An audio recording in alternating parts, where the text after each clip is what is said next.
Hey guys, welcome back to the channel. As you can see, I got the Grizzlies installed on the conveyor. I did a little bit of testing with some split wood that I had already, just running it up conveyor, see how it went. I have two pretty big rounds of red oak to get split up yet and test this thing out. It's a prototype right now, so we'll see how it goes. I'm probably going to be making some other modifications or just making a little more beefy one in the near future. We'll see how this one works and then work on the next setup after that. All the machines have been warmed up. All I need to do is start them up, get everything running, and we'll be good to go to run these two big red oak rounds through. As you can see, these two rounds are pretty large. This is the one that had metal in it. Actually, there's some type of aluminum here. Then there's a nail here with what appears to be some type of sheet metal nailed to it. So I actually got two really nice loads of mostly shag bark hickory here. There's a big nice piece of white oak here. There's a cherry here. There's a piece of ash back there. There's a couple pieces of maple. I got a big gnarly piece back here, but it's mostly shag bark hickory. Can't wait to get the 500i and probably the 290 cutting into this stuff, because there's a lot of smaller stuff that the 500i isn't really needed for. But today's project is getting these two red oak rounds through the splitter and testing out those grizzly bars there, and we'll see how it goes. So stick with me and we'll get right to it. There we go.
get this knot to the top.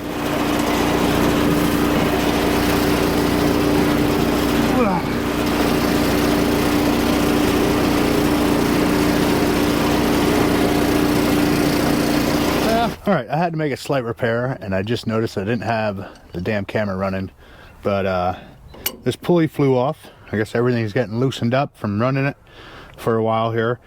I had to tighten the jam nut down against the keyway, so we should be good to go again. I'll fire this up and get this round through the splitter, and we'll go check out and see how the grizzlies are doing.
Well, there you go, guys. The grizzlies are working. Oop, that one's a little big, but my neighbor was over. He did notice some were falling this way at the very top, so I had to reconfigure that up there. But other than that, I mean, that was 2 rounds, so definitely kicking some of the smaller stuff out of there. I'm sure there's still some in there, but seems to be working as it should, which is awesome. I was 2 big rounds of red oak, so not too bad. Like I said, that's pretty good for only being 2 rounds of red oak. Like I said, there was a couple big pieces down there that my neighbor was over and he picked them up and threw them in before I could get video of it. But yeah, I think the grizzlies are gonna work out on this thing. Got just a couple bugs to fix on it yet, and it'll be good. But all in all, for the first true run with stuff coming off the splitter, I think it did great. All right, guys, that's all I have for this one. Just testing out the grizzlies. Like I said, they work pretty good. So just some minor adjustments needed to make it work even better. But I think it's gonna do the job pretty nicely. So next video, I will be cutting into this mostly shagbark hickory. Haven't really dealt with it a whole lot. I had a couple pieces before, but it wasn't shagbark, it was the smooth bark hickory. So we'll see how it splits on the old Eastonmade over there, and go from there. I've heard it's pretty stringy, so we'll see how it goes with the box wedge. I do have the tall 4-way if needed, but so far, even the smallest stuff I haven't had to take out that box wedge because it splits the smaller stuff into 4, well, into 3, and then you split the top piece into the 4 pieces you get out of it. The way I see it, I'll probably be using the box wedge most of the time. I'm gonna probably sharpen up that edge there a little bit so it slices through some of these knots and the cross grain stuff a little better. But other than that, man, I can't wait to tear into this stuff with the 290 or the 500i. So there is a nice big piece of white oak in here, and there's a piece of cherry sitting here. And there's some other stuff mixed in here, but this is 95% shagbark hickory. It's going to be interesting. Anyway, guys, that's all I have for today. So if you like this type of stuff, go ahead and hit that subscribe button, hit that like button, leave a comment down below, tell one of your friends. I'll see you guys in the next one. Woo!